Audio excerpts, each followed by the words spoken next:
मेरे प्रियो, प्रभु यीशु मसीह का अनुग्रह और उसकी शांति आपको और आपके परिवार के लोगों को बहुत आयत से मिले। उसके अनुग्रह के द्वारा हम लोगों ने जीवन पाया है, उद्धार पाया है, छुटकारा पाया है।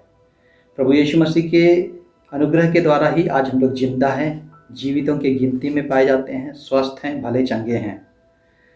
परमेश्वर के उद्धार को हम लोगों ने प्रभु यीशु मसीह पर विश्वास करने के द्वारा पाया। अनंत जीवन का दान हम लोगों ने प्रभु यीशु मसीह पर विश्वास करने के द्वारा पाया।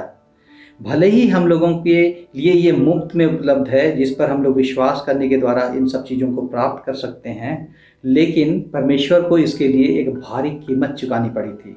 और वो भारी कीमत थी अपने एकलौते पुत्र प्रभु यीशु मसीह को कलवरी के क्रूस पर बलिदान कर देना, उसका लहू बहाना, ताकि उसकी प्रायश्चितकारी मृत्यु के द्वारा हम लोगों को छुटकारा मिल जाए और उस पर विश्वास करने के द्वारा हम लोग जीवन प्राप्त कर सकें। उसी प्रभु यीशु मसीह के चेले प्रेरित यूहन्ना ने अपने तीसरी पत्री में और उसके पहले अध्याय और उसके दूसरे पद में बहुत ही खूबसूरत बात, परमेश्वर के बहुतायत के जीवन और धन्य जीवन और आनंदित जीवन और स्वास्थ्य से भरे जीवन को प्राप्त करने का एक रहस्य को बताया है। और वो हम लोगों को कहता है, हे प्रिय, मेरी यह प्रार्थना है कि जैसे तू आत्मिक उन्नति कर रहा है वैसे ही तू सब बातों में उन्नति करे और भला चंगा रहे। मेरे प्रियो, हमारी ये कामना रहती है, हमारी ये चाह रहती है कि हम लोग उन्नति करें। चाहे विद्यार्थी हो तो वो चाहता है कि वो अपने कक्षा में अच्छे नंबरों से पास करे, उन्नति करें, एक क्लास से पास करके दूसरे क्लास में जाए, दूसरे क्लास से पास करके तीसरे क्लास में जाए, और इस प्रकार से वो अपने पढ़ाई के क्षेत्र में विकास करे, उन्नति करे, तरक्की करे।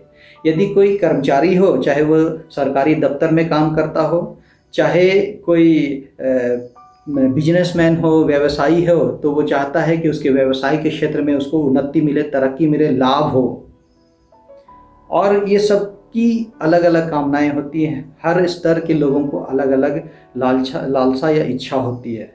हम लोगों की ये लालसा परमेश्वर पूरा करना चाहता है, लेकिन उसके लिए एक शर्त है, और वो शर्त उसका चेला, उसका दास प्रेरित यूहन्ना अपने तीसरी पत्री के पहले अध्याय के दूसरे पद में कहता है कि जिस प्रकार तू आत्मिक उन्नति कर रहा है।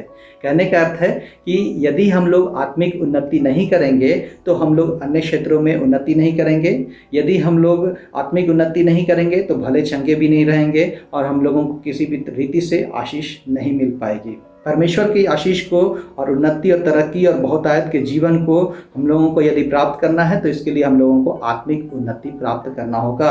और आत्मिक उन्नति के लिए प्रभु यीशु मसीह ने एक बहुत ही सुंदर वचन उसने कहा है, और वो यूहन्ना रचित सुसमाचार उसके 15वें अध्याय उसके 5वें पद में इस प्रकार कहता है। और वो कहता है, अपने आप को दाखलता के रूप में बताते हुए कहता है, मैं दाखलता हूँ, तुम डालियाँ हो, जो मुझ में बना रहता है और मैं उसमें, वह बहुत फल फलता है, क्योंकि मुझसे अलग होकर तुम कुछ भी नहीं कर सकते हो।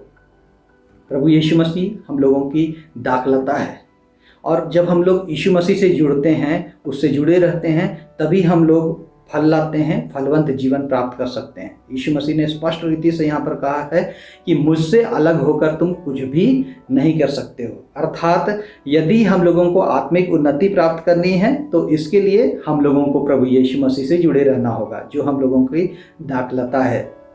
और उससे जुड़े रहने के द्वारा हम लोग अपने जीवन के हर क्षेत्र में तरक्की, उन्नति, लाभ और स्वास्थ्य जीवन प्राप्त कर सकते हैं। ये परमेश्वर की बहुतायत की आशीष है और उसके पाने का रहस्य है कि हम लोग उससे जुड़े रहें।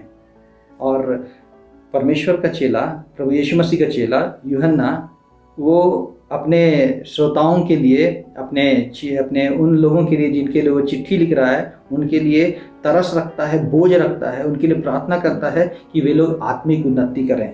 वैसे ही पहले हम लोग अपने जीवन के लिए प्रार्थना करें कि हम लोग आत्मिक उन्नति करें और हर क्षेत्र में लाभ प्राप्त करें, तरक्की करें, उन्नति करें और भले चंगे रहें। और दूसरों के लिए भी प्रार्थना करें, चाहे वो हमारे परिवार का सदस्य हो, हमारा भाई हो, बहन हो, माँ हो, बाप हो, या फिर हमारा पड़ोसी हो, हमारा रिश्तेदार हो, हमारे साथ दफ्तर में काम करने वाला, या फिर हमारे साथ पढ़ाई करने वाला हमारा संगी विद्यार्थी हो। हम लोगों को उनके लिए प्रार्थना करनी चाहिए। क्योंकि परमेश्वर की इच्छा यही है कि हम लोग हर क्षेत्र में उन्नति करें और भले चंगे रहें। उसके लिए शर्त ये है कि हम लोग आत्मिक उन्नति करें, और आत्मिक उन्नति के लिए प्रभु यीशु मसीह से जुड़े रहना आवश्यक है, और प्रभु यीशु मसीह से अलग होकर हम लोग कुछ भी नहीं कर सकते। परमेश्वर इस वचन के द्वारा आपको बहुत आयत से आशीष दे। आमीन।